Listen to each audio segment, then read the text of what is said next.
This is Cambodia, one of the most beautiful countries in Southeast Asia, but one that's been ravaged by war and upheaval. Today, Cambodia is still recovering from the Khmer Rouge's devastating civil war in the 1970s. The genocide killed an estimated 1 in 4 people. In Caritas Australia's 50-year journey, 40 of those have been spent working in Cambodia.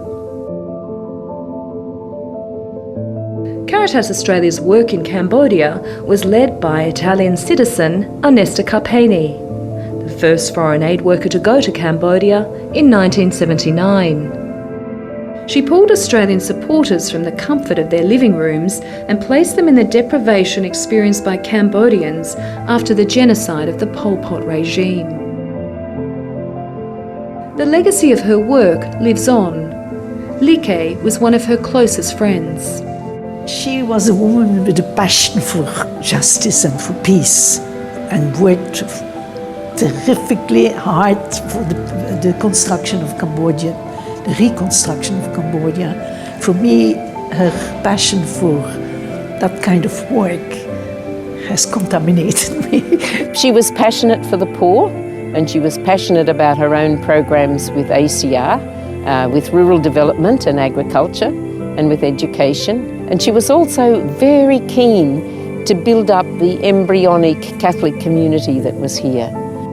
Sati Lay, who today runs Caritas Australia's programs in Cambodia, was hired by Onesta more than 20 years ago. When I applied with Caritas Australia, Onesta told me that, Sati, you should not work as a driver. You should work as an administrator. In office, you have a chance to learn more about the program, about the office work. Today, when Sati visits Caritas Australia's programs, he remembers his own fateful journey. He was just 16 years old when the Khmer Rouge took over the country in 1975 and spent a grueling 3 years in work camps. He says the journey of working for Caritas has also empowered him. Caritas's journey of love and compassion in Cambodia has meant walking alongside the poor who've been so impacted by war, conflict and poverty. Caritas Australia supports 18 programs in Cambodia and walks alongside partners like Caritas Cambodia and local partners. Though the country's economy has grown strongly in recent years, 20% of Cambodians still live below the poverty line. Programs are aimed at rebuilding livelihoods, improving infrastructure and supporting young people and people with disabilities. The Andong village of about 8,000 people is one of the largest slums in Cambodia. Here, Caritas's Youth Empowerment Project aims to empower youth and their families to address their personal goals, get vocational skills and to build better lives. In this big city, so we still see people living, this extreme poverty. I've been very fortunate to have a long affiliation with Caritas. It's lasted for 14 years. I've seen instances of horrendous poverty, living conditions that are totally and completely unacceptable. Right across Cambodia, you can see that poverty and disability are intrinsically linked. Cambodia disability is a big problem.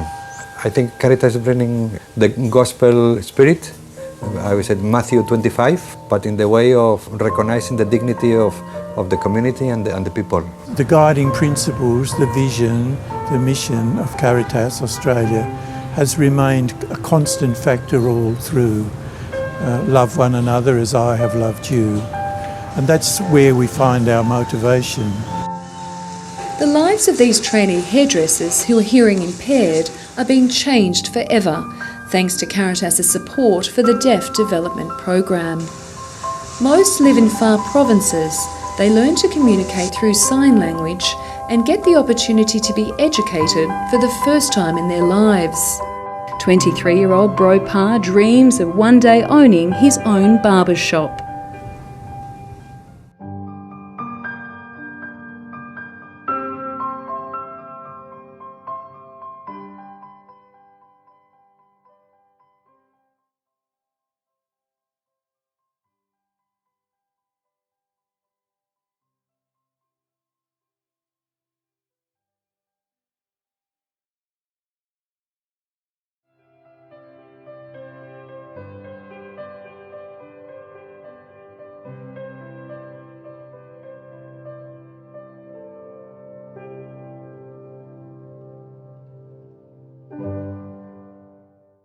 Caritas is the arm of the church bringing this love, bringing food for the people who has not, and medicine for the sick, and visiting the prisoners, and welcoming the strangers.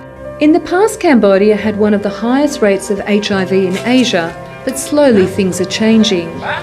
Sister Len runs the Mary Knowles Seedlings of Hope program in Cambodia, working with children and adults impacted by HIV/AIDS.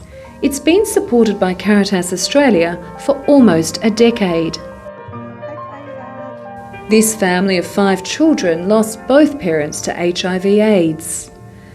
Thanks to the program, they now have a roof over their heads, access to education, healthcare, job training and hope for the future.